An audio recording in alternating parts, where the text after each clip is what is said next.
Welcome to my channel! So, for today's video, tuturuan ko kayo kung paano mag-load using a PayMaya app. So, stay put ka lang dyan and watch and then enjoy. So, before that, kailangan mo munang mag-like, share, comment, subscribe, at pindutin mo ang notification bell sa baba para lagi kang updated sa mga susunod pa nating mga video. So, stay put and keep watching.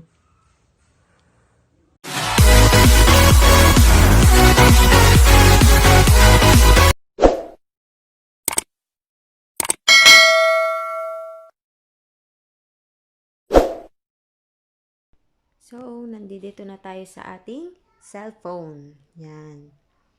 So, sa akin, may nag-chat sa akin pag may nagpapaload. So, hanapin natin yung nagpapaload sa akin.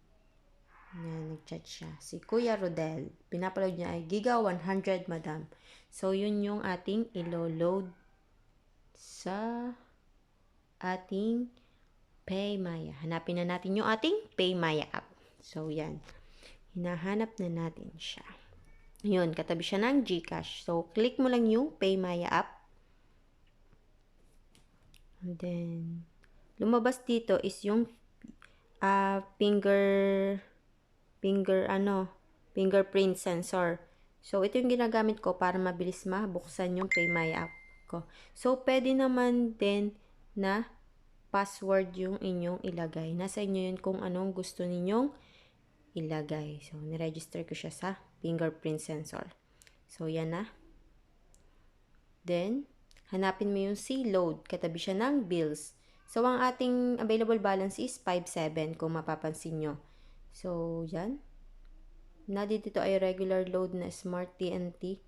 Yan. Kung mapapansin nyo, not available siya.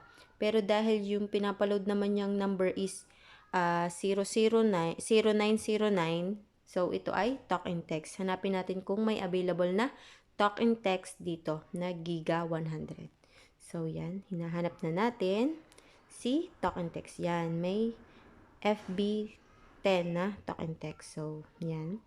Hanapin mo lang siya. Giga. Yun. Lumabas na yung Giga. Pero Giga Video 50 yung lumabas. Then, Giga Video plus 75 and Giga Video 99. So, mapapansin nyo, wala na siyang ibang Giga Video. So, ito na yung pinapaload ni Sir Rodelio. Giga Video 99. Click mo lang yon. Yan.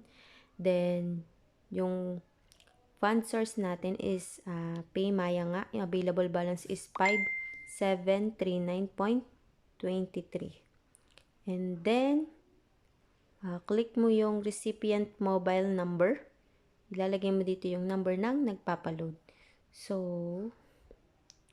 hinahanap na natin yung number at itatype natin dyan. So, yan. Itatype natin. So, advice ko lang po sa inyo, kung si customer ay mayroon namang registered number sa inyong phone book, pwedeng yun ang inyong gamitin para hindi kayo magkamali. So, palagi nyo i-check kung tama yung number na nagpapaload. Okay? Para hindi kayo magkamali.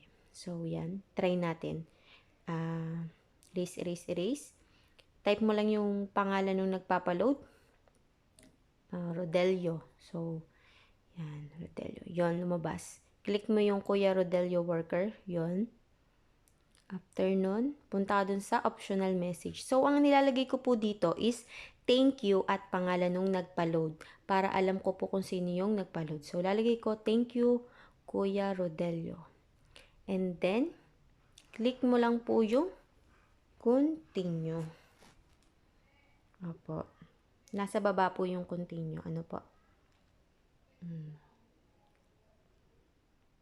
Yan. So, yan. I-click mo din po after nyan yung buy sa baba. Buy sa baba po. Yung nakalagay. Buy sa baba po.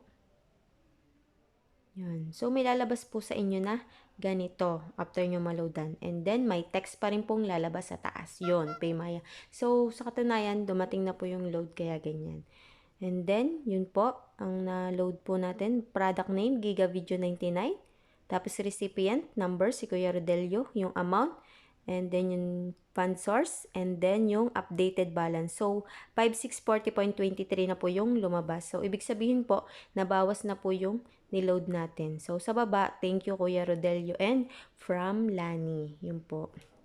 So, ini-screenshot ko po ito para po sa katunayan na nag-load po ako. And then, pwede ko rin po itong ipasa kay customer. Dahil chat naman po siya para po makita niya na naloadan ko na po siya. Opo. And then sa home, click mo lang po. Makikita mo po dito sa baba yung recent activities. Yung pinaka-latest po, yon. Pay Maya Shop po. So, yun po yung niload natin kay customer na giga. So, yun lang po, ganun lang po kasimple kung papaano mag-load.